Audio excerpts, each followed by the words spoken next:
Welcome, ladies and gentlemen, to another exciting episode of The Devil's Due. Court is in session. I am your host, Carl Duty. With me, as always, is the man who once violated the Prime Directive so badly, even Captain Kirk himself blushed. Mr. Drew Celestino. Wow. Number one, new opening. Only took us 11 episodes to have a new opening to the show. It occurred to me that if I'm saying court's adjourned, why am I not saying court is in session? Fair enough. Yes. And fitting, it is the 50th anniversary of Star Trek. Yes, I like to be topical with your introductions so as best I can. Y'all don't know, the Prime Directive is the Federation's prime directive. It's the first tenet of their belief system, so they cannot interfere with a species that is not ready to be interfered with. I've never read I'm sure there is a full, detailed Prime Directive. Sure. I've never read it. I like Star Trek. I'm not as much a Star Trek fan as, say, I am a Star Wars fan. Okay. But yeah, 50 years, that's pretty awesome. Last 20 or so haven't been the greatest, but we're trucking along. Ups and downs, strikes and gutters, ups and downs. There you go. How was your week, sir? It's okay. I'm trying to think back all the way to last weekend. This is the new way we do things. I don't want to forget anything. I want to make sure I get everything, all my ducks in a row here. So let's see. Pretty good week. Had a big party at my old man's for Labor Day, which was a good time. Cool. Many beers were had. And I also finished Inside completely, 100%. Nice. Yes. Different ending? If you can find it, yeah. Which I had to do a little homework on how to find it. I'll tell you this. Consult your most recent issue of GamePro. No. Get them pro tips. I was an EGM kind of guy, but I was both. GamePro was okay too. No, actually, if you just follow the clues in the trophies, you can view trophies, in the PlayStation 4. If you just view the names in the trophies, you can figure out where all the hidden orbs are. Okay. But that doesn't necessarily tell you where the final ending is. So it's easy enough to find if you can find the orbs, but even when you find the location of where the alternate ending is, there's another layer to it, and that is when I had to consult sources on how to access it, because it is fairly cryptic. Gotcha. Not super cryptic, but cryptic enough to where, if you're not really paying attention, it's very easy to miss the connection that you need to make. Yeah. So, in any case, as is the rest of the game, and like I said, the ending of the game, the alternate ending of the game is just another layer of, what does that mean? So, gotcha. Lots of depth and lots of mystery and meaning to be pondered with Inside. Cool. Also been playing a lot of Shadow Complex, so that's been a lot of my week as well. Enjoying that. Shadow you Complex. You have to show me that after the show, because I don't think I know what Shadow Complex is. Okay. I will show you. I am, according to you, almost done with Inside. You're close. If I recall, you're close. I got stuck on a part last night that gave many rages. Yeah, so I got the text. I decided to put the controller down, walk away. I can maybe walk you through that today. Maybe. We'll see. We'll see. Maybe. I don't want to spoil it for you. No, that's fine. So aside from Inside, the rest of your week? Shadow Complex, wrestling. Cool. That's really about it. It's been a week. It's been a week. How's that cold doing? Cold is gone. Excellent. For the most part. Yeah, I'm basically over it now. So now my excuses for not working out and things, I have no more. So I have to actually do things now. I've been lazy enough nursing the cold. Damn you exercise. Yeah. Reminded me. Yeah. It's okay. Cool. How about you? What's going on? Overtime at work. Overtime work pretty much kills ambition to do much once I come home from work. So once I come home from work, I just want to sit down, kind of defrag for a little bit. Want to hold my son, who I haven't gotten to see for 10 hours instead of 8. So yeah, played a lot of Inside. Yeah, that was pretty much it. Got a friend's kid's birthday party this coming weekend. So, and he always puts on, my friend Brian, he always puts on really great birthday parties. Will there be a bounce house? There might be a bounce house. All right. But no, Brian should legitimately open a kid's birthday party planning business. Because, like, his son, Brendan... You don't get put on a watch list if you do that? Possibly. His son, Brendan, like, decides what he wants the theme to be. Brendan's getting a little older now, so the past couple of years has just been video games. Yeah. But, like, the first year was video games. Brian built a Pac-Man board and had, like, cardboard ghosts and Pac-Man and designed a game that people could actually play.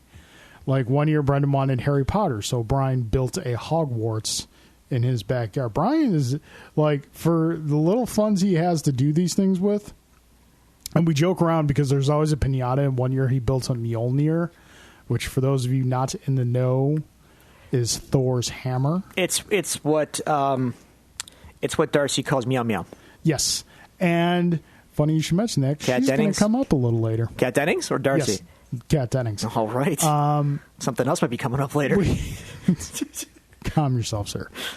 It's funny because he built it for a piñata, and Brian's a very, very handy dude. He works part-time at Home Depot and knows much about the constructions of stuff, and This Mjolnir is you literally have to be worthy to lift it. It was like we saw little kids trying to lift it, and they would get it over their shoulders and instantly fall backwards. He's like, maybe I made this a bit too heavy. Once the third kid started bleeding, yeah. we That's had a pretty much problem how on it our went. hands. That is pretty much how it went.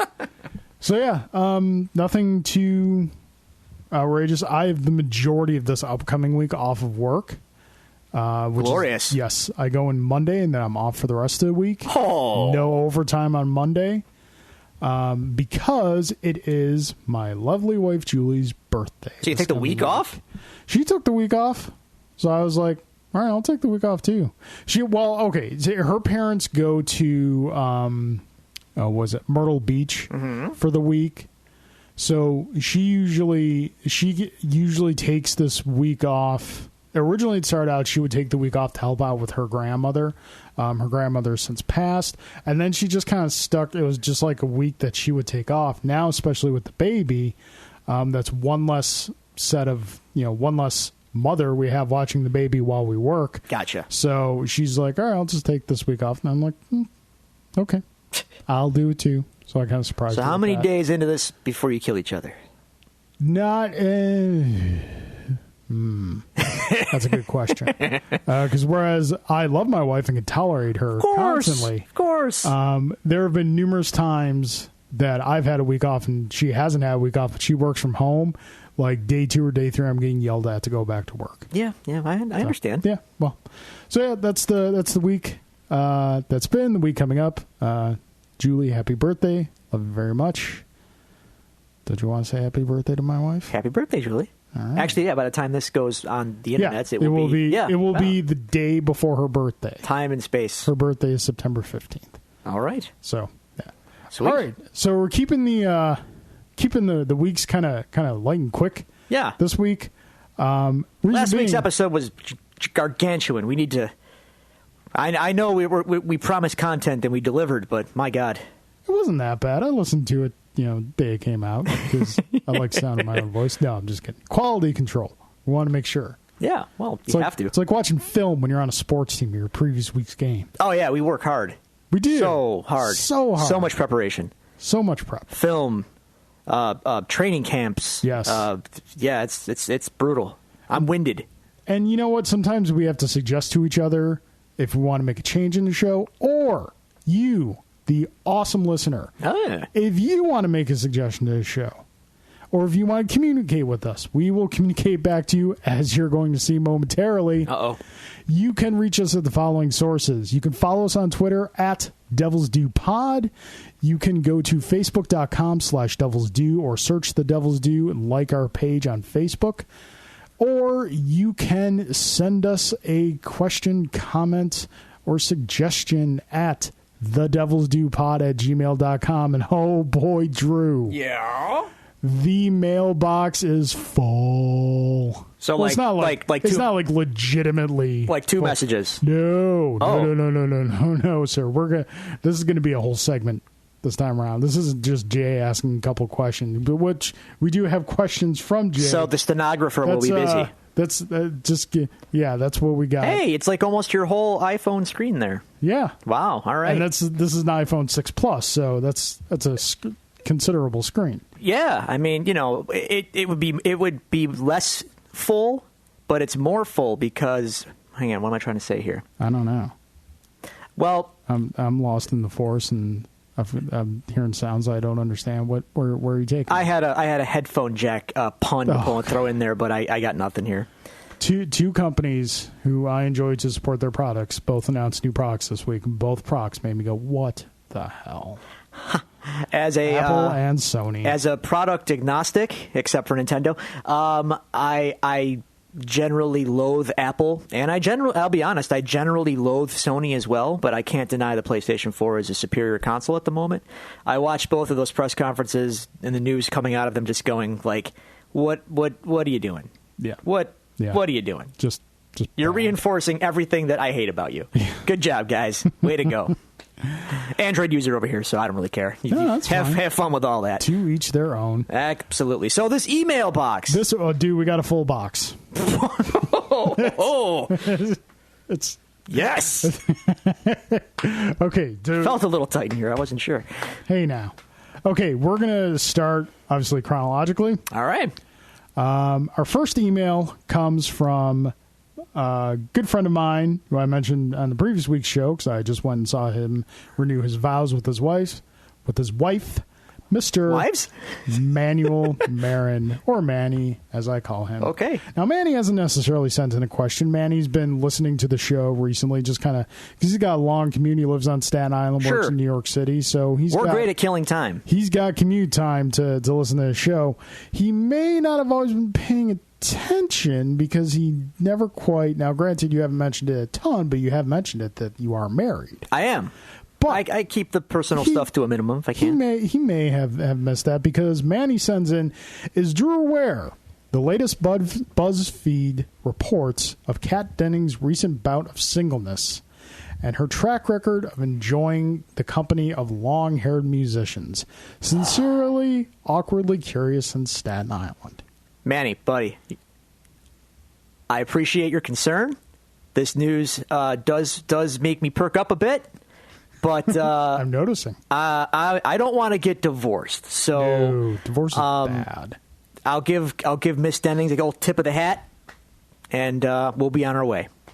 Alrighty, skillfully done. Yeah. The next question is from the aforementioned Mrs. Duty. Julie sent in a question saying, "Hi, Carl and Drew. If you could cast your own Batman movie, who would you cast in the following roles, and what is your favorite Batman villain?" Oh, boy. So the roles she has listed are Batman, Robin, Joker, Catwoman, and Riddler.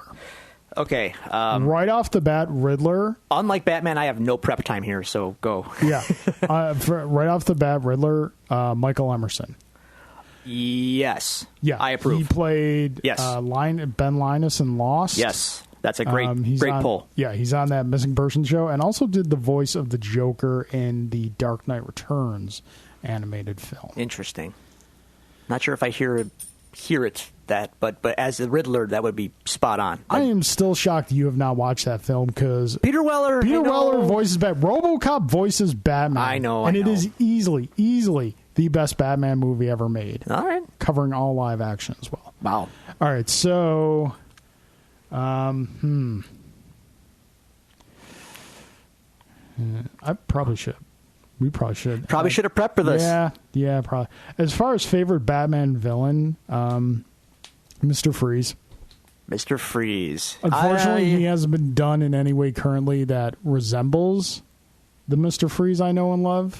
Heart of Ice, man. I would agree with you, actually. It's got to be my favorite, too. Yeah, Just because of friggin' Heart of Ice. If I was an executive at Warner Brothers and I wanted to make a Batman movie, I would just hire Paul Dini, say, here's a boatload of money, go make a feature-length movie of Heart of Ice. Yeah, sure. Yeah. So hang on. What are those? Let's run the... Batman, Robin, Joker, Catwoman, and Riddler. Batman. Top of my head, John Hamm.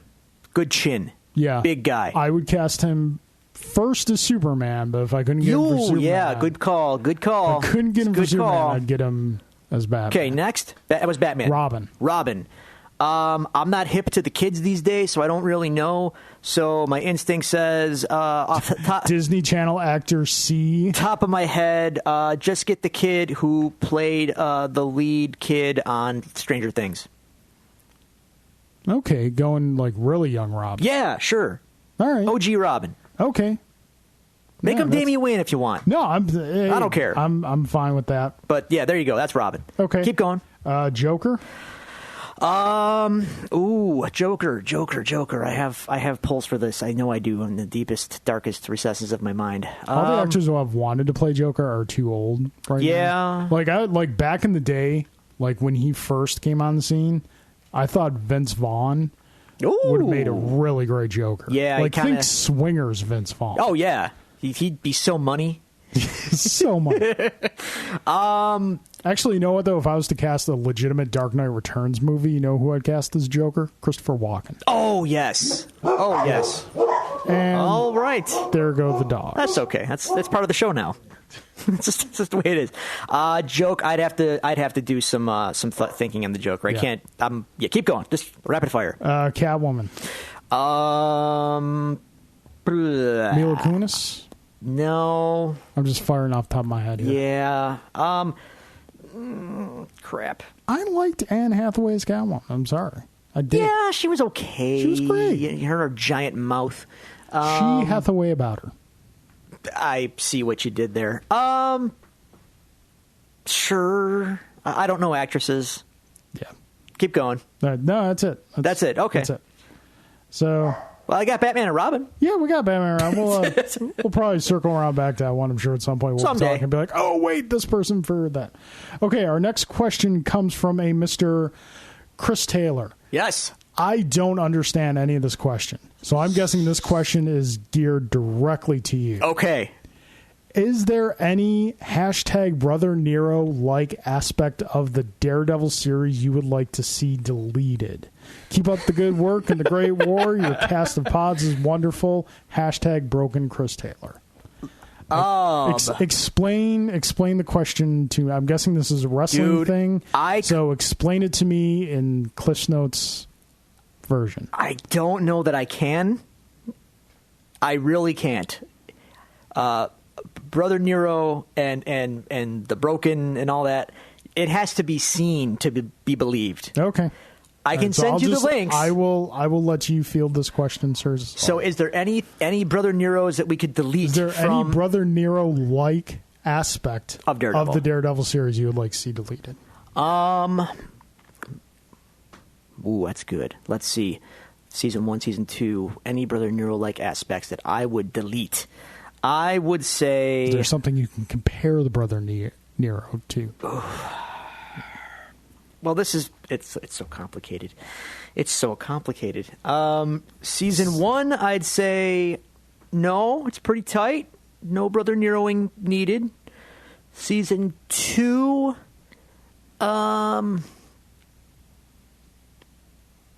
No. Everyone's good. We're okay here. No one needs to be deleted. No one needs to be deleted. All right.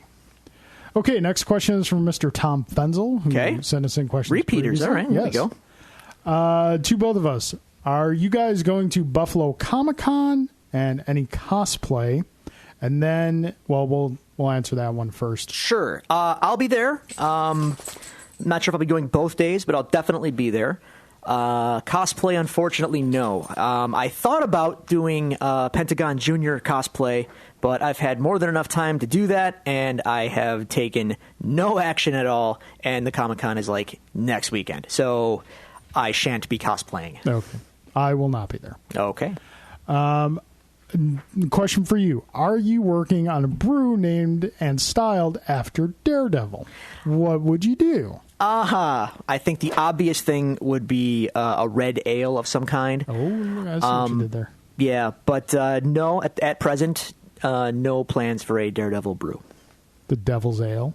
The Devil's Brew. Oh, it's like a segment on the show almost. Almost. No, not at the moment. Sorry. Most beers I make, actually, I kind of have a theme going now with Metallica songs or metal songs in general. So Metallica. I'm sticking with that for now. It's working for me. So. Okay, cool. All right, Mr. Alan Waiters sends in 4 questions. Yeah, Alan. Get those questions, Alan.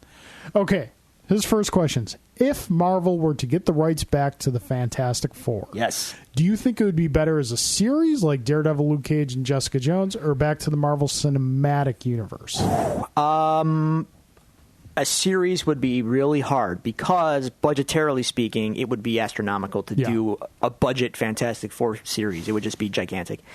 I'd say do a movie, set it in the MCU, because the seeds are already there for them to be there. And I completely agree with that. I think not only due to budgetary reasons, which is a solid, legitimate reason, because good God, how much would that cost? That'd be like Game of Thrones type budget. More than that, probably. I think like the tone Marvel has set with their films is more welcoming to the Fantastic Four than the tone that they've sent with their television series on Netflix. Yes, definitely. You know, films are spectacle, big, flashy, color, fun.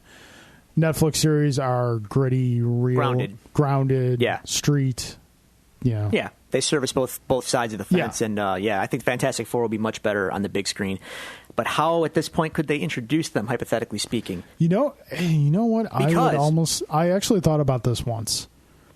Do a retro story. Okay, I was just going to say that. They could do a period piece like in the 60s. And the groundwork is kind of there because Michael Douglas and Hank Pym and Ant-Man. But the Fantastic Four weren't exactly covert. They were more celebrities. That's true. So it's hard to shoehorn that in now. But I've thought about this because too. It would be weird to have the Fantastic Four in there as not like the beginning of it all. Right, exactly. As they were with the Marvel comic universe proper. Let me just throw this at you. Okay. Let me get my catcher's mitt on. Okay. All right. Throw it in here. We're coming up to Infinity War. Yes. And Thanos is going to be all powerful. He's going to have the Infinity Gauntlet. Probably. Spoilers. Well. So all things are going to be on the table. If you've read the Infinity Gauntlet story, the OG one, Thanos kills half the universe before bringing it back. So stuff goes kind of wonky here. And if I remember correctly in the story, the Fantastic Four were part of that. Well, whether they were or not, my idea anyway would be, let's just hypothetically say Marvel got their stuff back together with Fox, or they got the Fantastic Four back. Why not? And hang on, as Infinity War is likely going to be the culmination and possibly the finale of the entire MCU as we know it up to this point, why not use that as a universal schism that happens in the Infinity War where reality is altered and the Fantastic Four in an alternate 1961 universe happens? Okay. I mean, you've got the time gem, you've got the space gem, so you've got all of reality at your disposal. Why not? Yeah, make it work. Yeah, they would have to. It would have to be very well written. Of course, it would. Very well written. Okay, so that's my idea. That's decent. Copyright idea. Me, Marvel. So that was Alan's first question. Alan's next question. Okay. We know that Bullseye will be coming to Daredevil. We don't know. We don't know that. Sure. I hope that, but we don't know that. Who is another casting question? Who would you prefer an actor who is not well known to play him, like how Charlie Cox took the role of Daredevil, or would you want an established actor to get the part like John Barenthal did with The Punisher? I mean, D'Onofrio as Kingpin is that's a good pull. Yeah, Daredevil is not lacking for established actors. No, but they're but also not going, lacking for like obscure finding the right person for the right role. I think going into season 3, I'd be very surprised if we don't see Bullseye in season 3. Sure. But I think now that they've gone into season, each season has kind of had a big presence role. Yeah. Season 1 had D'Onofrio. Season 2 had John Bernthal, who's not a A-lister, but he was on The Walking Dead. Big, obviously, people knew who he was. Were very excited about the casting. He had buzz going in, more than Charlie Cox anyway. So maybe you do kind of still need that big presence for season 3. I don't know that you do, but you might. So. That being said, who would I cast? Ooh, who would be a good Bullseye? I honestly, I don't know. I really don't know. Tough call. They can go in because I mean, honestly, as a character, you could take him in any direction. He doesn't have to be a bald Irish guy like in the movie. He could be anybody. Honestly, like they can cast anybody, any race, and I'd buy him as Bullseye so long as he could throw stuff with pinpoint accuracy and say Bullseye. I'd be like, okay, that's him. I thought that, for all its shortcomings, 2 things the Daredevil movie did very well were visual effects and cast. I thought the movie was cast very well. I think we're going to come at odds when we actually do our commentary on the film, but maybe with Elektra, but I think everyone else was fairly solid. So I think that Colin Farrell, though he would not fit in this Daredevil, would still have made a very good Bullseye. He'd shoot some scenery. With the proper script and proper, what have you. Maybe like a Norman Reedus? Or a little too grungy for that. A little too grungy. All right. Okay. We'll take a second. But, yeah, too grungy. Okay, so Alan's next 2 questions I'm kind of going to... Because he sent one question, and then something happened in the news, which kind of answered the question. Okay. So his question is, what do you think of Deathstroke as the new villain in the new forthcoming Batman standalone movie? And what do we think as the casting, which was announced, was right. Joe... I don't know. Mangley. Flash Thompson and Spider-Man. That's all I know. Seriously, that's who he is. What do I think about Deathstroke? I don't care. But I'll give them this much props for it. At least it's not a familiar Bat villain. True. So to that, I say, hey, good job. They're trying to do something different. I'll give them that. But I don't care about DC. Deathstroke. I think that, at least from what I've seen, DC kind of has a bit of a hard-on for Deathstroke. They do. Do fans care? I don't know. Because they tried to fit he's got series now everything. And stuff. I know. Who's got this? He's they're trying to make him pop, and would you say he is kind of like DC's Inhumans? Like they're really trying to get him over, but it ain't working. Yeah. Okay. No, right. I would go with that. I think the casting is great. Sure. No, he looks cool. He's good shape. From what I've seen him in, he's a very capable actor. I can't pronounce the last guy's name. The dude with the beard and Magic Mike. The dude that was the wolf in True Blood, his name is Joe. He's basically Mr. Sofia Vergara. Hey, good job, buddy. So, yeah. I like the idea of putting a so if for those of you who don't know, character of Deathstroke, the thing about him is that he can use considerably more of his brain power than other people can, so he's very, very smart. He's an assassin. Well, he's an assassin. Killer. Yeah, contract killer. He's a good foil for Batman. He's good, putting someone on equal footing with Batman mentally and physically. All right. Which a lot of his villains... They're more cerebral. It's more horror show. Yeah, they may, try to... Some of them may close to... I think the only one that comes close to being on Batman's equal ground mentally and physically is Ra's al Ghul. Yeah, which they did, and it was decent. So, yeah. Okay, that's what we think of that. All right, finally, Mr. J. Gelsomino. We always save the best for last. We always do. Okay, do you want to ask first, or do you want to be asked? Hit me. Ask me. All right. Drew. Yes. Better Bill Paxton role. Oh, I like this. True Lies or Vertical Limit. You may substitute one movie for Vertical Limit if you have not seen it, but I will watch it with you if necessary. There is no question that it is True Lies. Would you put True Lies over Aliens? For his role? Yes. Yes. Would you put True Lies over Weird Science? Absolutely. All right. He is phenomenal in True Lies. He has the best lines in the movie. Yes. All right. Trust me. Okay. I don't even like True Lies that much as a film, but Bill Paxton in True Lies is gold. Gold. He really is great. Okay, your second question is, if you had to be at one of these places, what would you choose? Okay. A Sears in Smallville after Man of Steel? After, okay. Or the Quick Stop bathroom after the cops found the dead guy? Well, after the incident with Zod and Superman, destroying a Sears senselessly, I guess they would clean it up, right? I'm thinking his question may revert like you're either were there during the event, or immediately thereafter.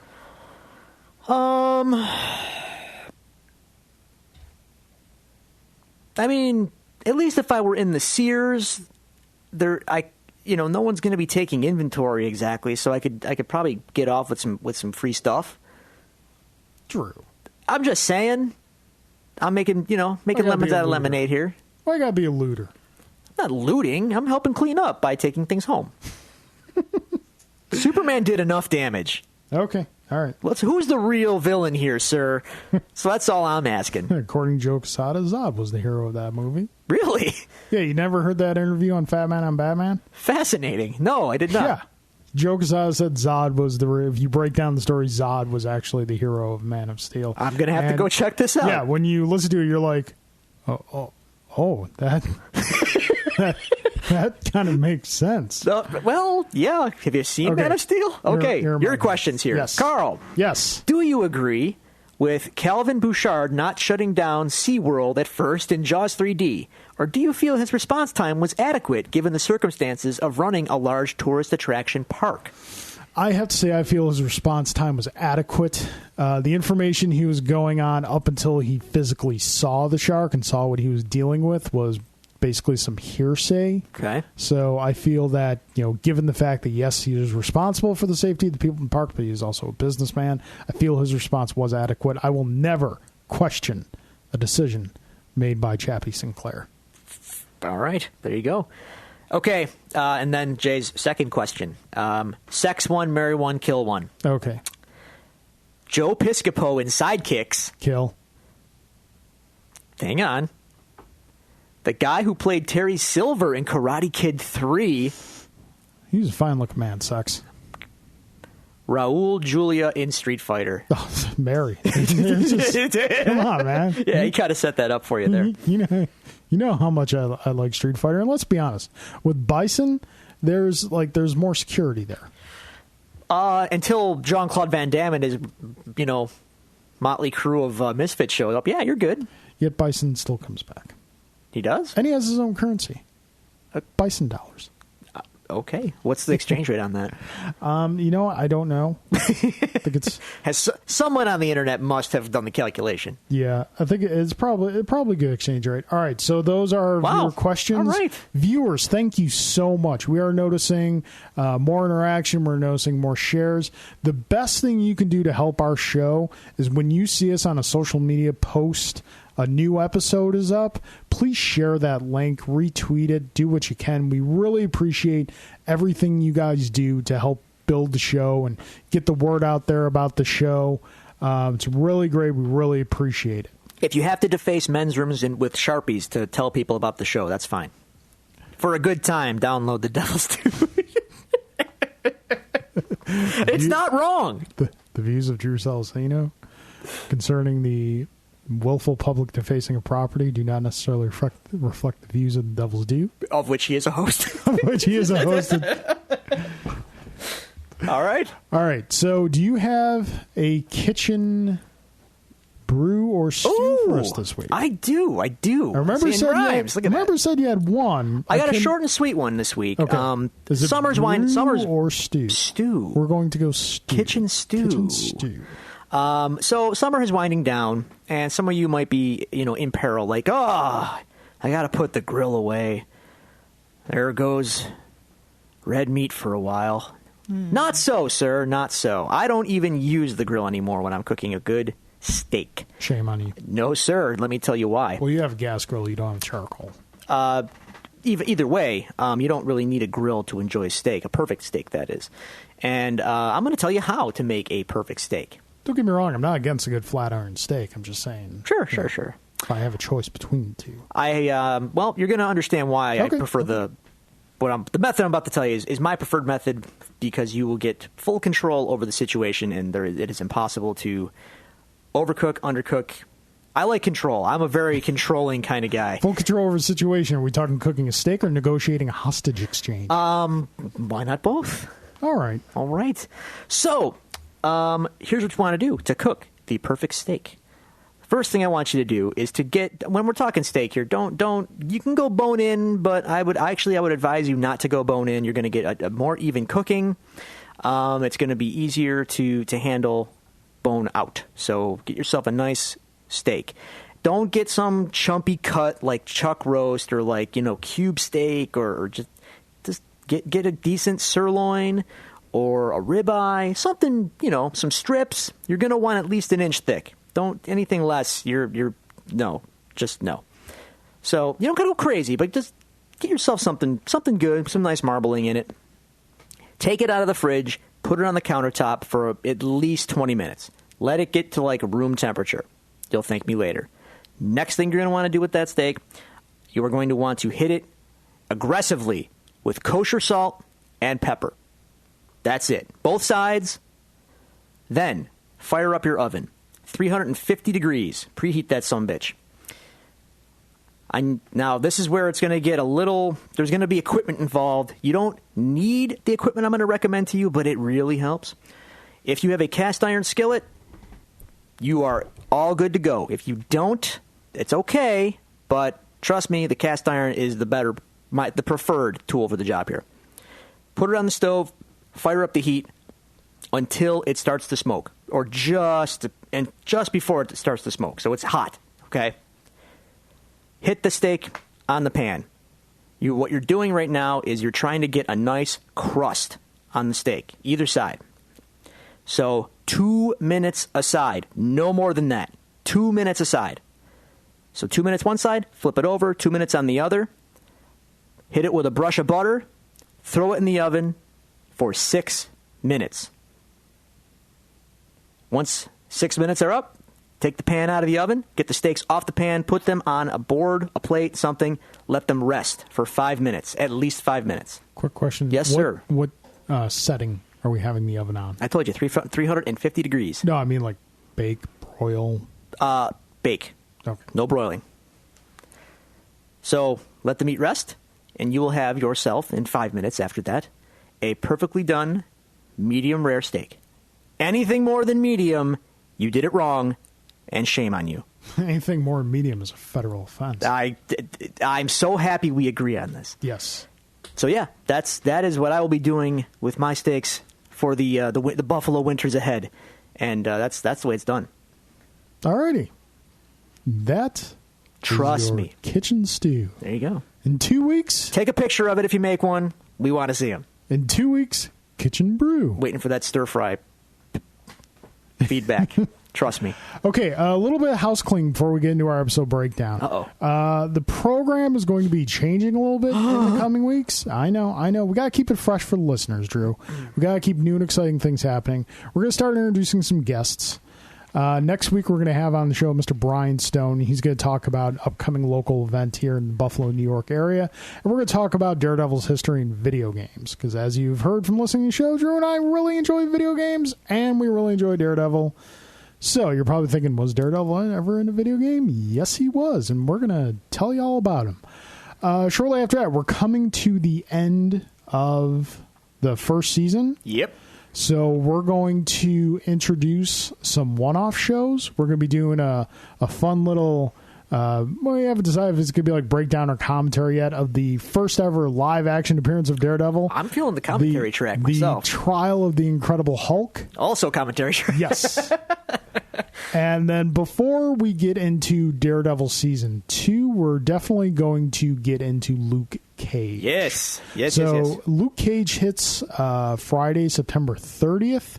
We're not going to jump into Luke Cage right away that week. We want to give you guys time to watch it, to digest it for yourselves before we get into our breakdowns. What we're probably going to do is do a big event episode and do the first 2 episodes of Luke Cage with a panel, have some people in there, and do that. So yeah, going to be some changes coming to the show. Please, by all means, if you have any changes you'd like to suggest, things you'd like to see done differently, by all means, fire those suggestions at us. Doesn't necessarily mean we're going to do them, but we love to hear from our listeners. I mean, if you tell us to replace the hosts of the show, we might agree, but we kind of can't. I mean, how would I ever replace Drew? He's such a positive, sunshine dude. Beaming. Drew loves everything. A walking plus sign. So, yeah. That's out of the way. I don't think we really have any news or reviews or anything to super dive into. No. No. Oh, well, I got one thing, and I'm just going to... Alan Moore announced he was going to retire from comics. And bye, Felicia. I can't It's the last thing he read by him. You know what I'm saying?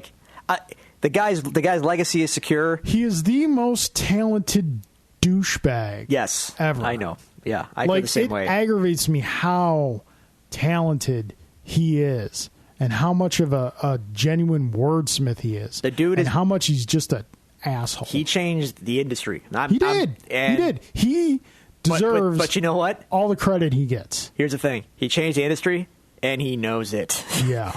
So he got to a point where he decided he was too good for the industry. And you know what? Not for nothing. A lot of his gripes are not without merit. And this is the man who has written your all-time favorite comic book story. Kind of, yeah. Watchmen. Yeah. And on top of the Amazing Swamp Thing run and V for Vendetta. Killing Joke. And the Killing Joke, and the list goes on. The dude is talented, and he's retiring, but to be honest, I haven't read any of his modern work. And I don't care to, based on his grumpiness. So yeah, he literally refers to comic book fans' readers as mentally superhero. What's the politically correct term? I don't know, but he said they're mentally deficient, basically. Yeah. Well, superhero fans, that is. Yeah, not comic book fans. He still enjoys comics, just not superhero comics. Yeah. In any case, the other fun factoid: did you see this interview with Jeff Johns that came out today or yesterday? I did not. Oh, he says that the movies coming up are going to be brighter and cheerier. Okay. Thanks for getting the memo in a timely fashion, Jeff. I just want them to be better. We're past that point, Jeff, but just want them to be better. Yeah. That's good timing. Good thing we didn't get that memo before we made the whole murder fest that was Batman versus Superman. Good job. All right, looking forward to the bright and sunny Batman flick coming up in the Justice League. It's gonna be great, I'm sure. Alrighty. So yeah, let's break down an episode. Papers. Opening the briefcase. Or whatever. I have a lot of notes on this episode. I got 4 pages of notes. I have my usual. Now keep in mind, when I say I got 4 pages, I use much smaller paper. Well, it's not the size you papered. Okay. Well, I've heard otherwise. Okay. Episode 11, or as Mr. Oogie Boogie says it, 11. It goes to 11. I like Nightmare Before Christmas. I don't care what anyone else says. You know what I want to see this week while I'm off? Fine. While I'm off working, you know what I want to go see? I want to go see Kubo and the Two Strings. See what? Kubo and the Two Strings. I don't know what that is. I will show you a preview after we're done. It looks friggin' awesome. Oh, okay. Stop motion animation. Oh, sounds fairy exhausting. tale story. Okay. So yeah. Cool. Okay. The Path of the Righteous. Yeah. Go ahead. Yeah. Go. No. Do your thing. No, I know it. And they know it. And they know that I know it. So. Yep. I saw the title of the episode. I was like, Drew's going to make a Pulp Fiction reference. Although that's not actually Ezekiel 25:17. No, it's not, but you know what? It might as well be at this point. I'm going to say no. Hey, man, the Bible's been rewritten and retranslated for centuries. Why shouldn't Tarantino get a crack at it? Alrighty. He's one of our modern myth makers. Sure, go for it. Alrighty. You looked like you had something to say before we... No, that's not the only movie that they reference in this episode. We'll get there. Okay, all right. Okay, so episode 11, The Path of the Righteous. We open up in the hospital where we left off the last episode as I'm dropping papers. It's the immediate there. They get Vanessa in there. They're talking to the doctor, and Owsley immediately just I have. Oh, he's so suspect. I have noted twice here. Shut up, Owsley. Yeah, he's shut up, Owsley. What's the old phrase? Methinks you doth protest too much. Not only that, he's being so dang annoying about it. Yeah. I know. Well, he's trying to sell panic. Yeah, he's trying to sell like, hey, I had this too. I didn't drink anything, but I held a glass. Holding a glass. Yeah. Shut up, Owsley. We'll get to you. Shut up, Owsley. Okay, so Fisk has a feeling of powerlessness. I have the same note. Look at that. Oh, yeah. Look at that. We're simpatico. Big, powerful dude has no power here in this situation. Yeah, and it's like I am not foreign to hospitals. I've had, my trips there. I've been there when family friends are. There is a sense of helplessness and powerlessness when you're in a hospital. Well, yeah, you're only there if something bad has happened, generally speaking. Well, I mean, birth of my son was good, but... Right, but that's a serious God situation. Knows Julie had to go through hell to right, get to exactly. That point. I mean, that's, you're there because you're powerless. Like, so I think they definitely convey that very well in the scene, especially with this character. It's like the perfect character to convey that with. So they're getting Vanessa all set up to, see what's wrong with her. She's been poisoned at this point. That much is evident. Mm-hmm. And yeah, that's pretty much the scene in a nutshell. That's the open. Yeah. And then we get to Matt's apartment. And we see Matt is up and moving around, and he has a visitor.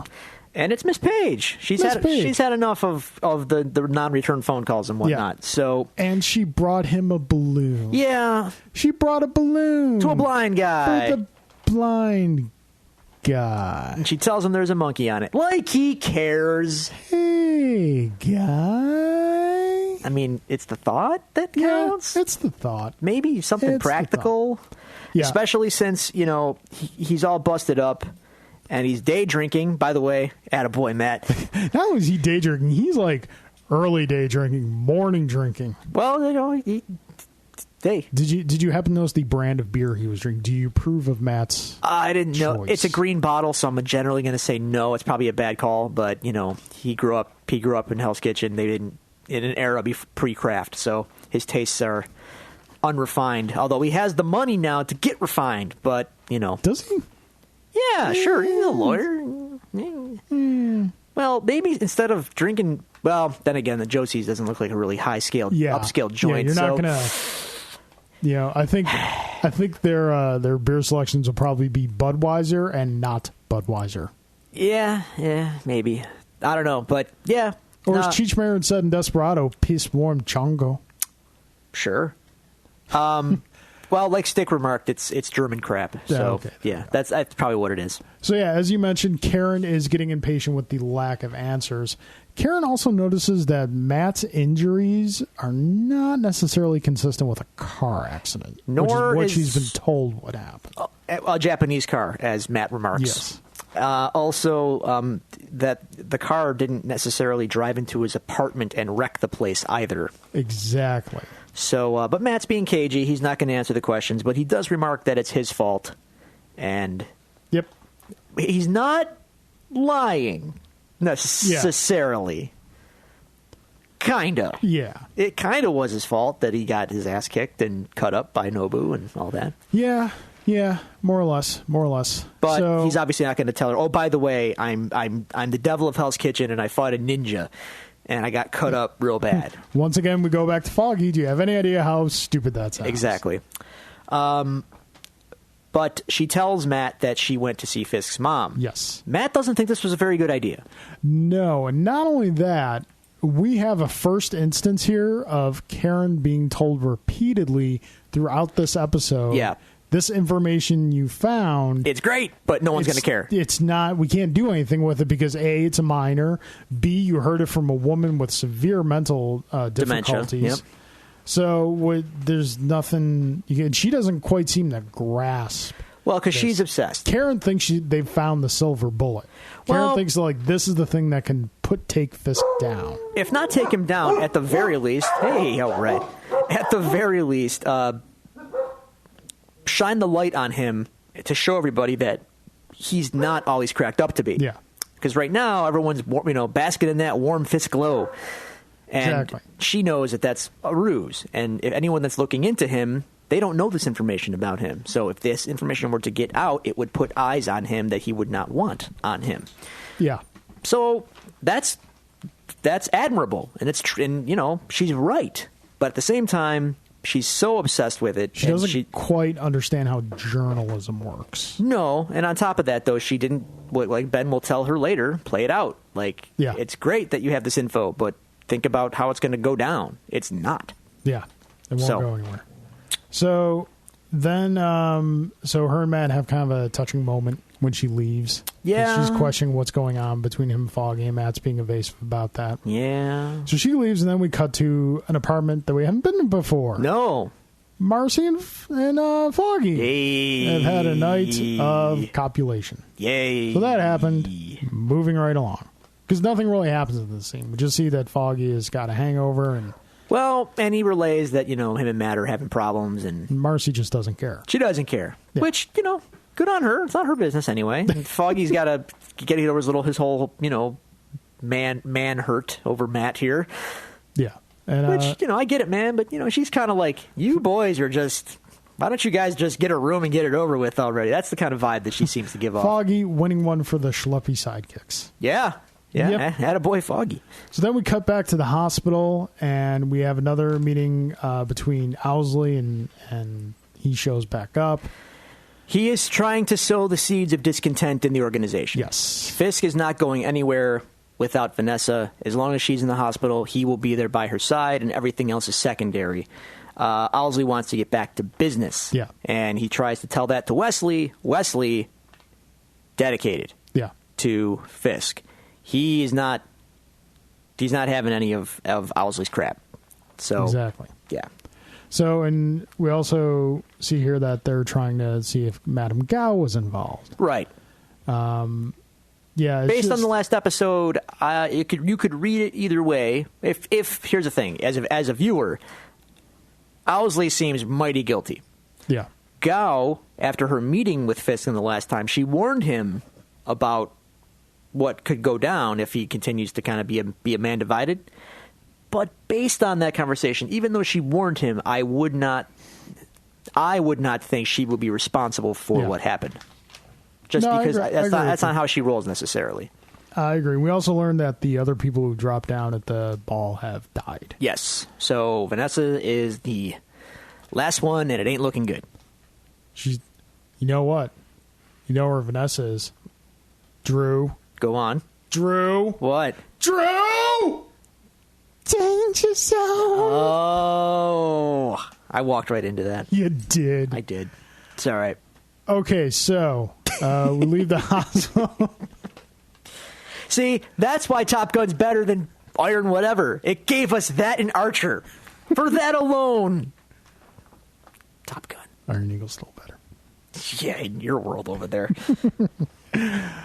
Okay, so we go back to Matt's apartment, and we see, Claire is back there. We can see Claire again. Matt's still in pretty rough shape because he popped his stitches, and we get the juicy sounds again of flesh being hewn together, and it's kind of an unsettling sound, especially when you get the close up of like the skin being put back together with stitches. Yeah, you're just like, you're gashed up. Also, you could wash clothing on Charlie Cox's abs.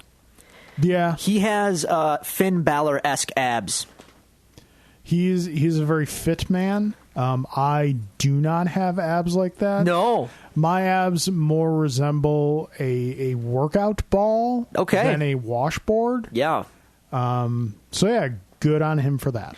Also in this scene, well, Claire, by the way, mentions that she got to see him with his shirt off again, which, like I just said, abs of steel. Good-looking man.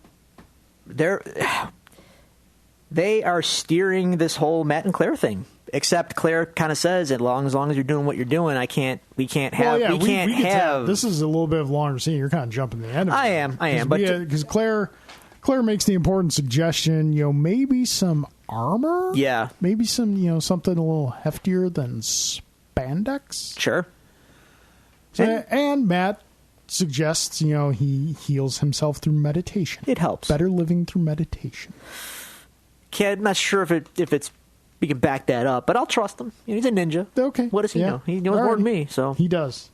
So now we're getting to that point. They're starting to have what I like to call the RDT. RDT, which is a relationship-defining talk.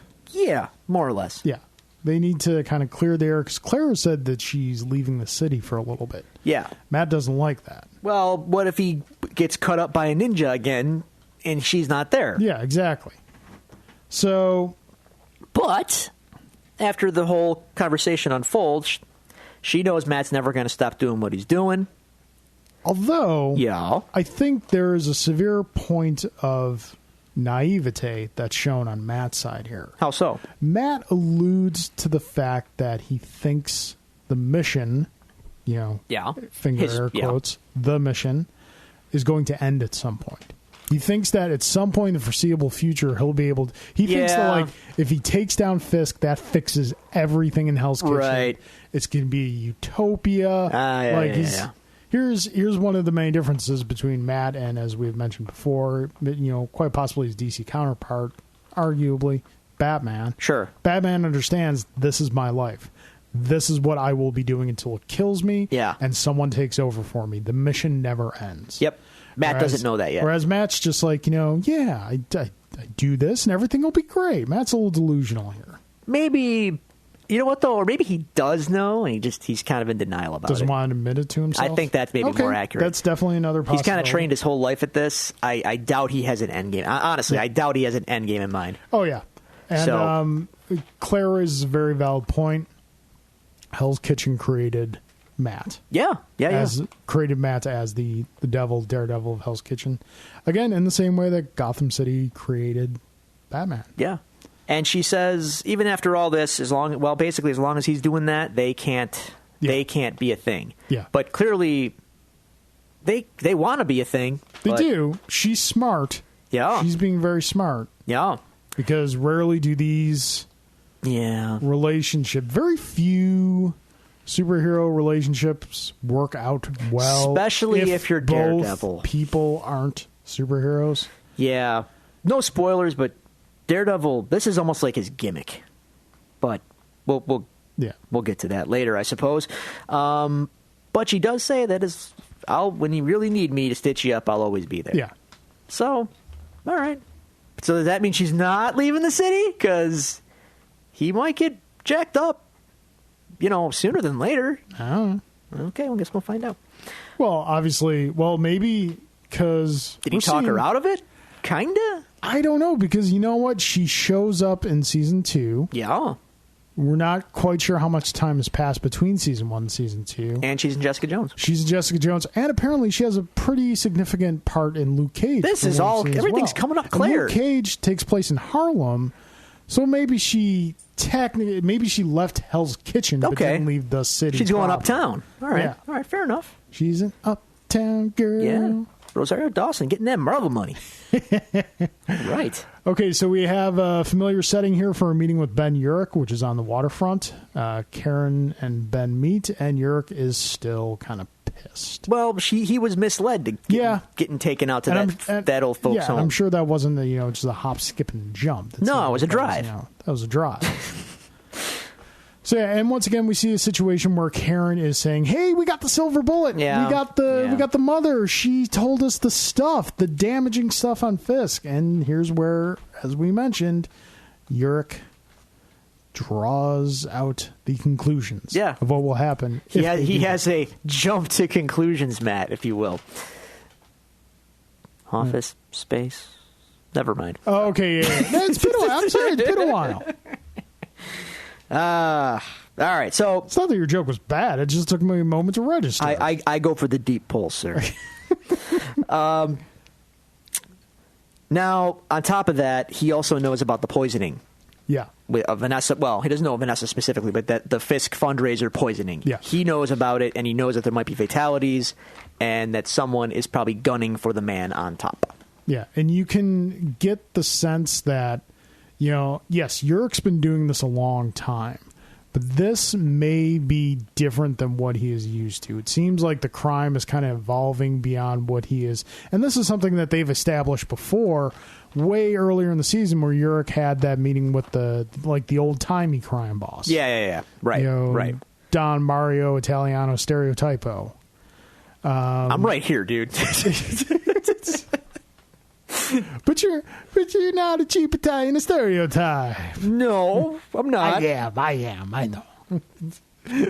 Doesn't mean it doesn't hurt my feelings. So you can see that Yurek's getting a little, he's got a lot going on in his life right now, and this is not necessarily stress that he wants. No. Obviously, he's got his wife to take care of, and he's focused on that. Although the information he does get about the poisoning kind of leads me like, you're trying to get away, but you're still... That little thing that pulls you right back. Yeah. Fisk in the hospital now. He's got his own doctor. And apparently she's going to... Well, no, they don't know this yet. They haven't gotten that yet. They Fisk don't is know still, very shaken. Yes. He's really, this has really rocked him to his core and kind of exposed feelings he probably didn't want to deal with or admit they were as deep as they were. Yep. He suspects everyone and he wants revenge. And he also says that if she does come out of this, you got to send her away. Tells Wesley, send her away from me, far away. Yeah, provide for her and everything. Yeah, now, also... We have a very touching moment between Wesley and Fisk here. So can I, again, as I've been pointing out all along, this is another little parallel. Matt, Fisk, one and the same. Matt, Foggy, Fisk, Wesley. Okay, again, I wouldn't go as far as say one and the same, but definitely mirroring. Yes, exactly. That's my point. They're the mirror image of each other. Yeah, exactly. But no, yeah, I could definitely see that parallels. I really like this moment between... Wesley's like he's the Bizarro Foggy. He's the Foggy without morals and without qualms. Me am help you, Fisk. So, yeah, it's a really nice little touching moment where Fisk kind of stops, pauses, takes a beat, and thanks Wesley again. It's like a genuine thank you. Yeah. Thank you for being a friend. More or less that. Traveling down the road and back again. Okay. Song time. Your heart is true. Oh, God. You're a pal and a confidant. Does that rhyme? Confidant? True? Oh, whatever. I don't know. It's 80s sitcom theme songs, man. What do you want? Is this going to be a theme on the show now? You're going to sing a new 80s theme song every week? Probably not. Oh, okay. Dear listeners, if you want Carl to sing a new 80s theme song every week, please send those emails to... And the emails stop coming. Yeah, or they come flooding in. We have 30 listener emails this week, Drew. They all just say no. Oh, well, okay. All right. No, that's... Fair enough. We're back at church. Fine. We're back at church. It's coffee time. Or not, in this case. Yeah, the priest has had a couple. He mentions he's had 3 decaf lattes, but you can't get it all out. Can't quite get it all out. Matt is conflicted, and he asks the priest if he knows who he is. The priest says, "I'm not an idiot. Yes, I do. I have a pretty good idea of who you are." Yeah, and Matt, we can see here that as Claire left the apartment in the previous scene in their apartment, she mentioned that the saints and martyrs all end up alone and bleeding. Bloody and alone. Yeah. Which is not necessarily the case. But or dead. Makes for a That's why they're martyrs. Martyrs. It's kind of an unfortunate prerequisite to being a martyr. Yes, correct. You have to be martyred. Yeah. So, yeah, we start to see here that Matt's kind of taking those words hard. He's worried if, the path he's on is going to leave him bloody and alone. But yeah, the priest definitely knows that Matt is the devil of Hell's Kitchen. And he also gets into the nature of the devil. Is this priest a character in the comics? I don't know. This specific one, I wouldn't think so. Because there was a priest in the movie. Yeah. I'd have to do some homework on that. I would dig into your Frank show. Miller run if I were you. I don't. I've read the entire Frank Miller run. If you don't remember, fairly recently. I don't think so. Most of these media appearances of Daredevil, like in movies and TV, they generally pull from the Bendis or the Miller run, which is a good thing. Yeah, but I almost feel bad for the other writers though, because I'm sure other guys have done great work. That it just kind of gets overlooked.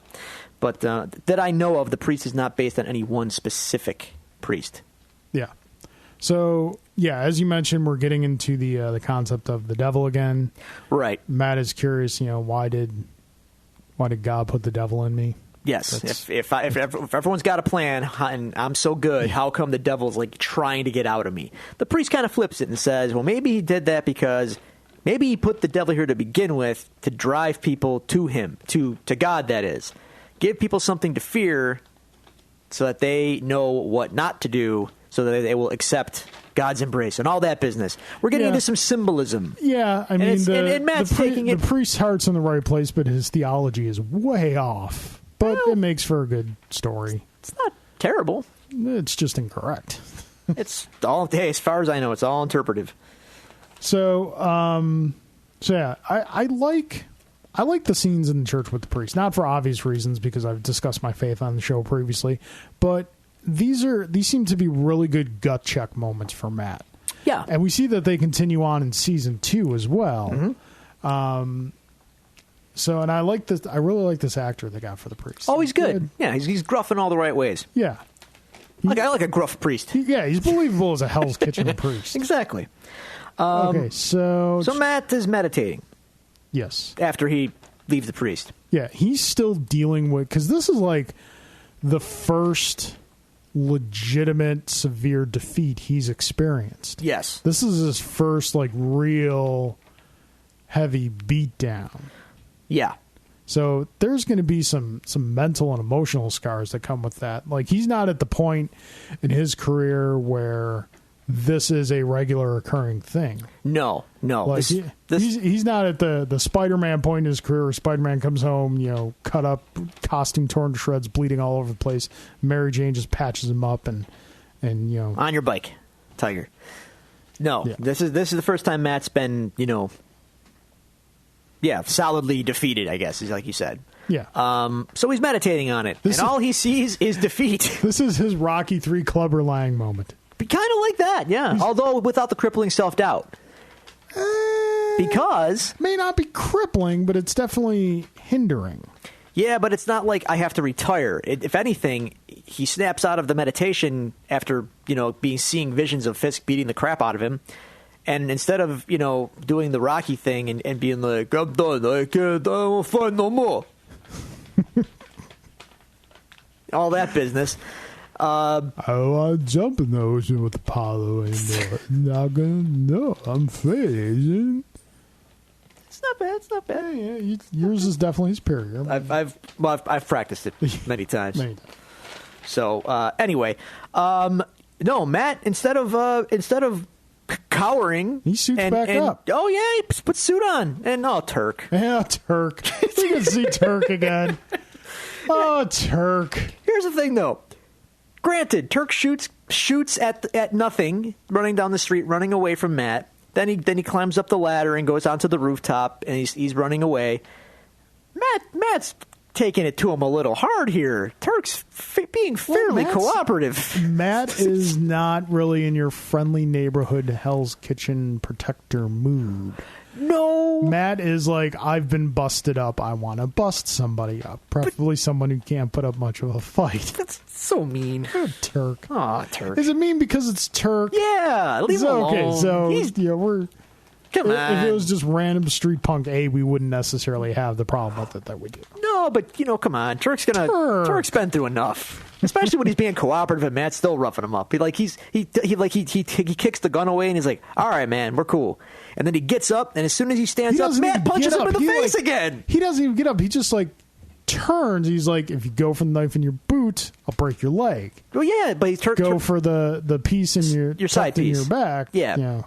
And Turk says, yeah, okay, we're cool. He agrees. Okay, fine. And as he gets up, Matt punches him in the face. He just said it was cool. He didn't say he could get up. Matt, buddy.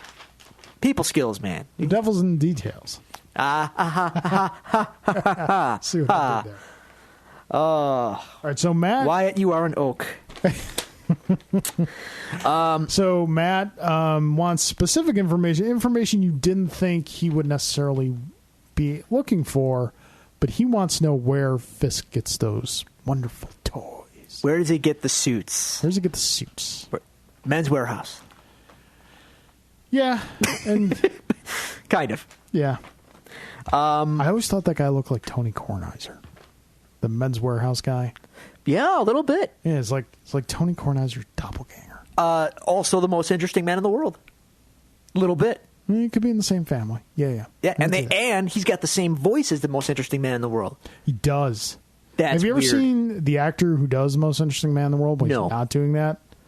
No. It is very like Mike Tyson, high-pitched, voice. Not the lisp, but just like it's not the most interesting man in the world voice. That's so sad. Oh, you just shattered him for me. Like, sorry, the illusion is broken. Doesn't make me enjoy the beer anymore. Is it like Ray Park's actual voice? He doesn't actually sound like Darth Maul. It's not far off. Oh, okay. I'm sorry, man. It's all right. I'll give you a hug after. No, I'm good. Okay. I'll survive somehow. My hug's so revolting to you. No, I'm not that broken up fine. over it. That's fine. Damage is done. Fine. Damage is done. All right. Back to the hospital. Mom called. Fisk's mom called. Fisk's mom called. And just from this point, things are going to start can't be get good. Bad. No. So she talks to Wesley. Yep. And he says, "Wait, who came to see you?" Yeah. And we also see in the scene that Owlsley comes back from his meeting with Gao, saying that, she's not involved. And once again, nagging for Fisk to get back in the game. This is where the other movie reference was, by the way. Shut up, Owlsley. He says, did she sound mad? And he's like, I don't know. She was speaking Chinese, and her translator didn't seem to like me very much. And then he says, they were looking at me funny. And then Wesley replies, funny how? And if funny? Well, funny? How am I funny? What, am I a clown? Do I amuse you? That's a reach. No, come on, man. That's a reach. That is such a well-known scene. There's no way you can just drop in a casual funny how in any script, anywhere, anytime, and not... No, I mean, it's... The context is different, but come on, man. Funny how. Dear listeners, please send us some sort of correspondence, whether it be a Facebook post, a tweet, an email. Is Drew on the point here, or is he reaching a little far? Again, the context is different, but the quote is the same. Okay, well, people have said quotes that are the same in other movies before. It doesn't necessarily mean it's a reference. It's a very famous quote. Tom Selleck said in 3 Men and a Baby, I'm Batman. That doesn't necessarily mean that he was referencing Batman. Well, it was shot before Batman, so no, of course it wouldn't be. I'm just saying. Okay, so... fair enough. Joe Pesci disagrees with you, but that's all right. I doubt that he does. You calling him a liar? No. I wouldn't do that. I've seen what he does to people that you call him a liar. Just saying he probably doesn't listen to the show. You don't know that. That's fair. I want to know. Does Joe Pesci listen to this show? Joe, if you listen to this show... Drop us a line. We'd love to have you on. That would be amazing. I don't even care if you have nothing to do with Daredevil. Yeah, that would just be amazing. We'll have you on. We'll have you on. It'll be nice conversation. We won't nag you with the stupid questions everyone else nags you with. We'll just talk nice. Yeah, we'll just hang out. We'll just chill. I'll make sauce. We'll Joe chill. Oh. Not he was going to call until you dropped that one. Okay, now we're at my favorite scene of the episode. The workshop. Now, hang out. Here's the thing. It's a great scene. Or as I like to call it, the Easter basket. A little bit. Because there's so many eggs in there. Are there in this first season? Because I was looking. There's not as many in the first season as there are in the second. But one in particular. Well, there's 2 in this scene. Okay. Okay. Because as soon as Matt walks in, on the work board Yes. is the Gladiator emblem. Okay. Like that weird kind of three diamonds, not like a distinct. I know what you're talking emblem, about. It's on his chest in the comics. What the Gladiator has on his chest in the comics. There's that, and probably the best Easter egg of the entire series: the stilts. Now, were they in the scene? Yes. Oh, okay. Yeah, that is fantastic. They're in another scene later. Okay. But I didn't notice them this time. Yeah, first time through, I didn't see the stilts in this scene. Yeah. Second time through, I was like, oh, there they are. Okay, because I know in an upcoming episode, they're prominent. Very much there. Okay, people are probably scratching their head like, what do you mean stilts? All right. So, Stilt Man. Oh, jeez. As you probably know, dear listeners, heroes have multiple villains. Heroes have rogues galleries. Some more prevalent than others. Yeah, not... It was, as we may have said in the past on the show, you've got Batman's rogues gallery, you've got Spider-Man's rogues gallery. Then there's a fairly steep drop-off. Well, here's the thing. Even the greats don't have a full lineup of great bad guys. There's going to be some cannon fodder in there. There's going to be even with Crazy Quilt and Batman. I mean, Even with Superman, you've got Luthor, you've got Brainiac, you've got Darkseid, and then you've got a steep drop-off. Yeah. There's going to be a lower tier. Yeah. Spider-Man's got the Green Goblin. He's got Dr. Octopus. He's also got the Shocker running around. He's kind of a running gag. Shocker's going to be in the I know. movie. That's going to be... Did you see that? I've been asking for that for years. No, you haven't. I have. You've been asking for the Shocker in Spider-Man movie. Yes, absolutely. The character, the Shocker? The character, the Shocker. All right. As a cannon fodder villain. All right. No, that's fine. And just like... See... Bigger tangent in all these superhero tapestries. Yeah. I want to see more cannon fodder villains. I want to see like the Shock, the little C-list, D-list guys. Okay, yeah. Give them 5 minutes of screen time in the opening scene of these flicks, just to get their butts kicked, just to establish that we're in a bigger tapestry. This is what I want out of the. They've said that it's a planned trilogy of Spider-Man films. Yeah. Just give me Mysterio. Yeah. As a main villain. Sure. Because a lot of people out there rolling your eyes right now. No, he's cool. Mysterio's my second favorite Spider-Man villain. And spoilers, he's a pretty epic Daredevil villain too.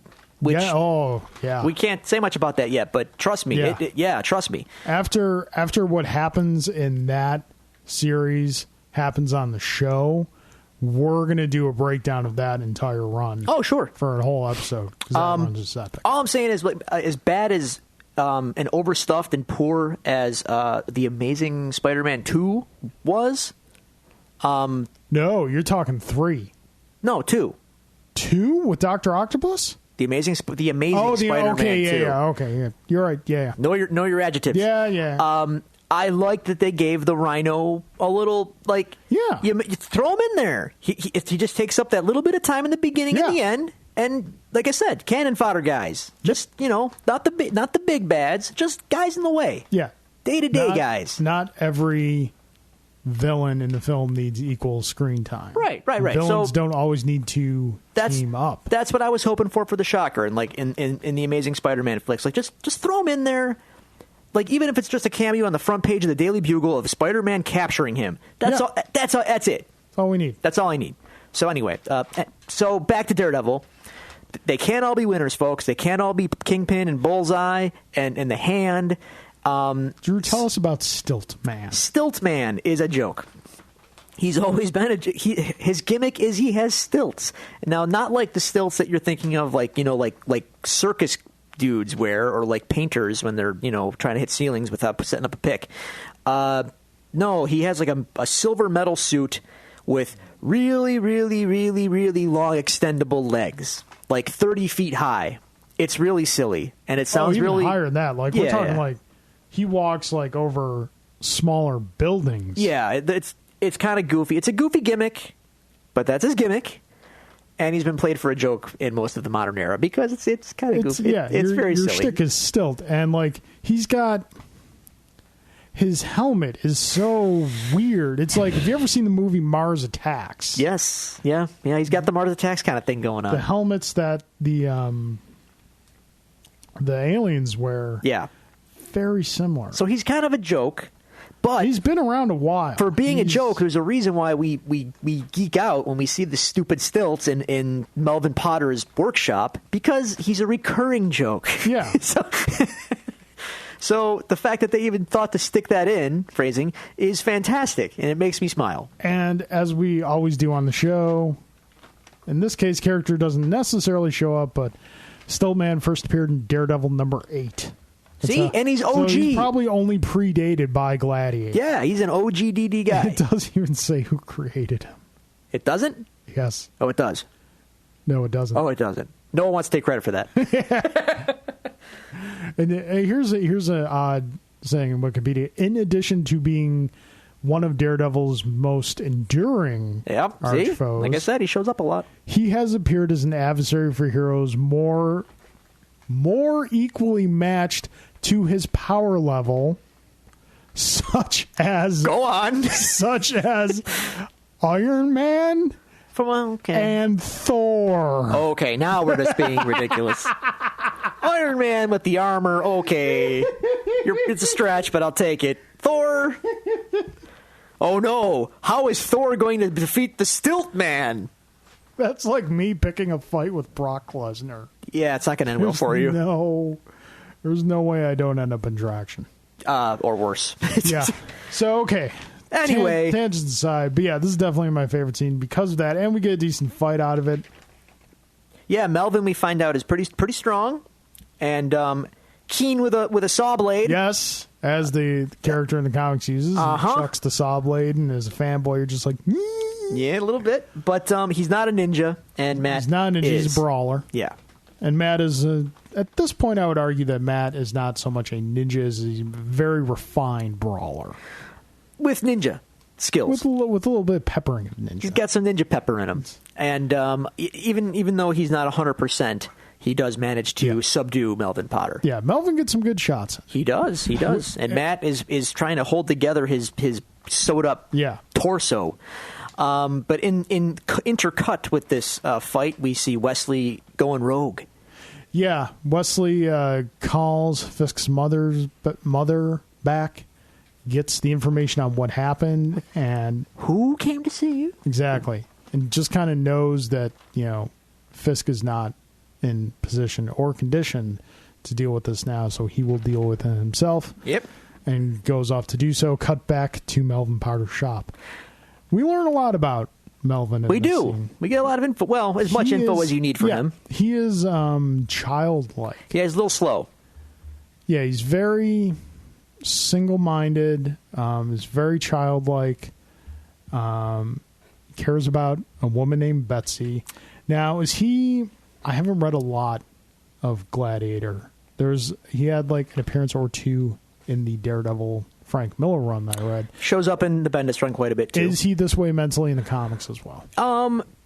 Yeah, okay. More or less. Functional, and he means well, but he does often get often's maybe not the right word, but he has been pulled into situations. He's where like a savant. He knows how to create things. Yeah, no, he does that very well. Yeah, very proficient and capable, but he's slow, so he's easily misled and taken advantage of. Yeah, we're not trying to say slow in like a negative way. It's no. I'm just the best way we can describe. Yeah, and basically he doesn't want to necessarily work for Fisk, but Fisk threatened to hurt Betsy if he did not. Yeah. So Matt says, "Well, I'll tell you what.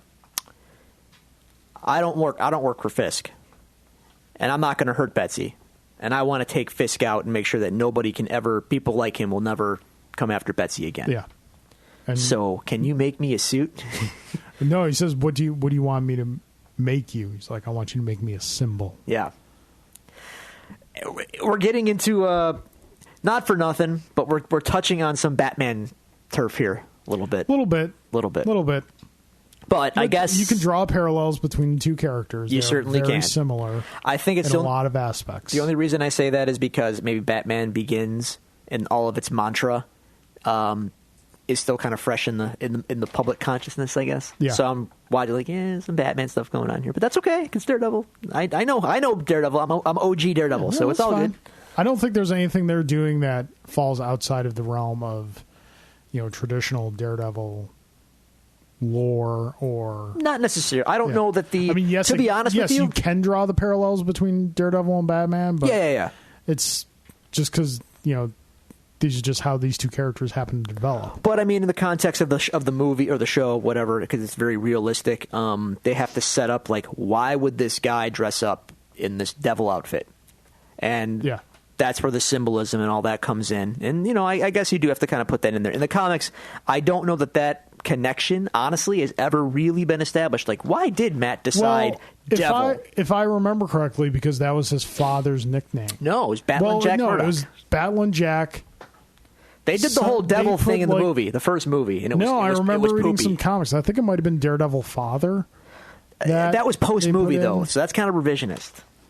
Yeah, but it's still... It's revisionist history. You got things are chronological. Retcons are dicey with me. What was it? I think it was in the comics, like, the kids mocked him and called him Daredevil. Maybe that. I could see that, maybe. And then he turned it into a thing. Yeah. But here it's obviously much more... It's bigger and badder and meaner. Because he's, someone's nicknamed him the Devil of Hell's Kitchen. So. And, yeah.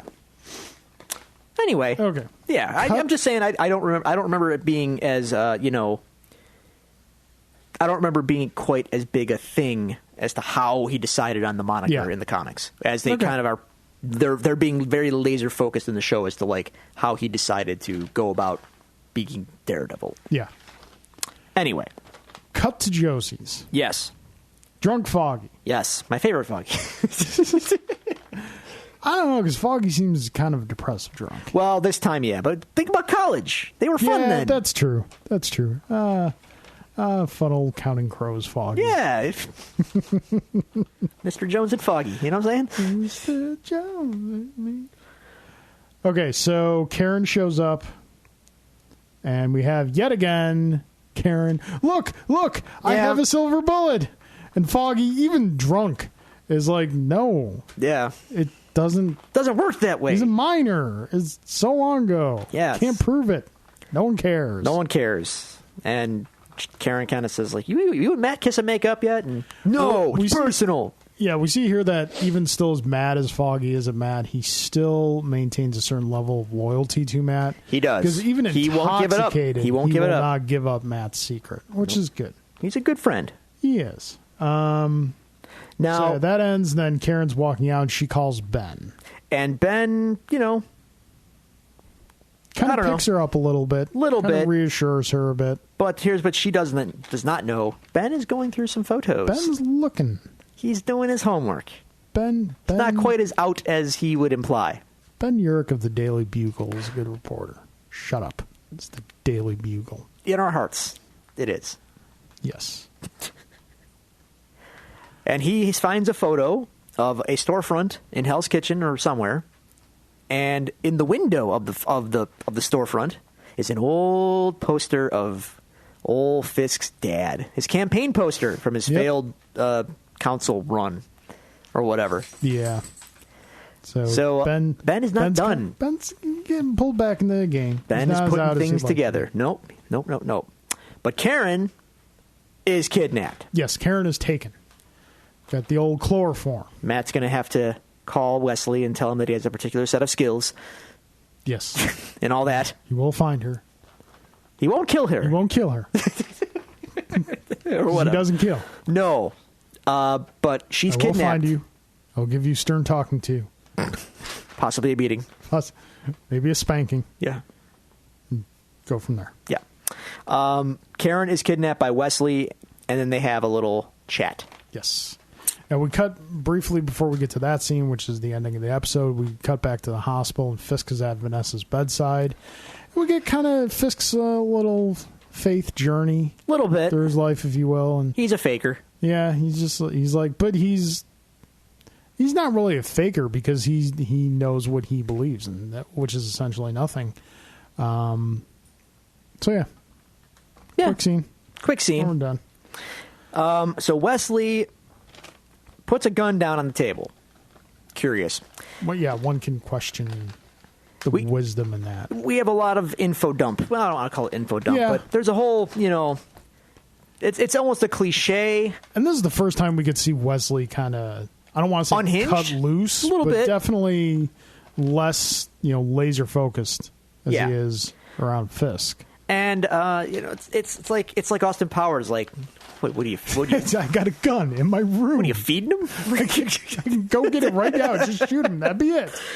Yeah, Scott. No, you just don't get it, do you? But to the show's credit, he does provide a reason why he doesn't just kill her. Yeah. And he says, I don't want to just kill you. I'm going to offer you a job. I'm going to employ you. You're going to go to Ben Urich, because he knows that Ben Urich is also on the case here. Yeah. You're going to go to Ben Urich, and you're going to tell him to get off the case and that Wilson Fisk is the super bestest friend in the whole wide world. And then you're going to go to... bestest guy ever. Yeah. Then you're going to go to Matt and Foggy, and you're going to tell them the same thing. Preach the gospel. He's the gospel according to Fisk. It's all good news, baby. Chicken in every pot. That's right. There you go. And Wesley... Taco truck on every corner. Oh, God. If only we lived in that. I know. So, otherwise, if you don't do that, well... We're going to go Kaiser Soze out of existence. Yeah, I'm not going to kill you. I'm going to kill everyone around you. Kill Urich. Then we kill Matt and Foggy. Yep. Then and your family. Your family and everyone you've ever loved or care about. Yep. And then, at the end, when you're done suffering, you have my permission to die. When Karen Page is in ashes. So that's the offer, and she basically says, like, just kill me. Yeah. Phone goes off. This is where, Wesley, you dummy. His phone goes off. Yeah. Fisk is calling him. Spoilers. See, okay, hold on. I think I kind of know where you're going to go here with this, because I had the same exact thought when I watched the scene, but then I thought about it a little more. Like, his phone goes off, and he goes to answer the phone. Like, really? You're going to answer your phone now with all that going on? But, given who Wesley is... Yes. It was probably reflex. Possibly. It was just like... Because if his phone goes off, it's very unlikely that's anyone but Fisk. Yeah, that's probably the Fisk phone. Fisk or business associates. So that's like Pavlov's dog reaction. Yeah, that's not the burner. That's not the booty call phone. So that's the business phone. Yeah. Initially, I was like, really, you're going to answer your phone? You got, we know what happens because of it. But, so yeah. Fair enough. I'm sorry, go. But to be fair, Karen is slightly incapacitated. Not totally, but she's still kind of looped out from the chloroform. She's still groggy. So maybe Wesley thought she was groggier than she was. Yeah. In the split second of him reaching for his phone, she snatches the gun off the table and points it at him. Yeah. Now, Wesley does not even bat an eye. He's playing it cool. Wesley's playing his hand. He's got a 7-2 offsuit to Karen's pair of aces right now. He's cool as a cucumber. And he's playing it like he's got the whole board. Yeah, he's cool. Doesn't even break a sweat. And he kind of remarks, do you really think I'd put a loaded gun on the table within your reach? Now, he's playing it almost too cool. Yeah, and then Karen remarks, do you think I've never shot somebody before? Now, we've had glimpses of Karen kind of hinting at her past before. This is kind of like the red flag. One. Right. Yeah. The phone goes off again, and Karen shoots him. Not once, but several times. It's not that the phone goes off. It's that he stands up. Well, he goes to make his move. He's about to. Yeah. Doesn't get very far. Karen just pulls the trigger till it goes click. Yeah. She more or less unloads a clip on the guy. Yeah. And that... Phone keeps ringing. Phone keeps ringing. Wesley keeps dying. Wesley's dead, man. And she runs away. Oh, man, I shot Wesley in the face. She didn't shoot him in the face. Shot pretty much everywhere else. Yeah. So, no miracles here, like with Jules and Vincent here. Yeah, These bullets made contact. Yep. See the size of that gun she fired at him? It was bigger than her. It was not as big as... I thought you were being like making serious commentary there. But no. Another Pulp Fiction reference. Okay. I can keep going. No, that's fine. All right, so that is episode 11. Boom. We got 2 episodes left. 2 in this first season. Any parting thoughts on this episode? This was kind of it was a good episode, long episode, longer. This one clocked in a few minutes longer than the other ones. I wouldn't say there's any like major revelations in this episode. There's just kind of a lot of it's not fluff, but there's a lot of connecting going on in this episode, more so than big moments. It's kind of like, okay, we had the last episode, things went down. Now we have to kind of get everyone in a new position to kind of get to our finale. So this is kind of putting the pieces on the board to lead up to the finale. So it's a good episode. It's just not a landmark episode, but cool stuff happens in it. Obviously, yeah. I mean, the whole Melvin Potter scene is just totally incredible. Yeah, for fans of the comic and the past and the comics history, it's just one of those scenes that you love to watch over and over. And then obviously the ending of the episode is fairly shocking. Like, yeah, Wesley getting killed by Karen is like, whoa, okay, this is happening now. So yeah, there you go. Alrighty, so. Dear listeners, if you have any comments on this week's episode of Daredevil or of our show, or if you have any questions that you'd like to have or comments in general, please contact us. We will communicate with you. You can contact us at the following sources. A dog whacking its tail on a guitar case. That's what's happening right now. That's that sound. You can follow us at Twitter at Devil's Due Pod. You can search Facebook for The Devil's Due or go to facebook.com/The Devil's Due, or you can email us, which has been surprisingly active, and we definitely still encourage the email. Sure. At thedevilsduepod@gmail.com. Folks, again, thank you so much for following the show, supporting the show. Help us get the word out on the show. Share our new episode posts. Get them out there.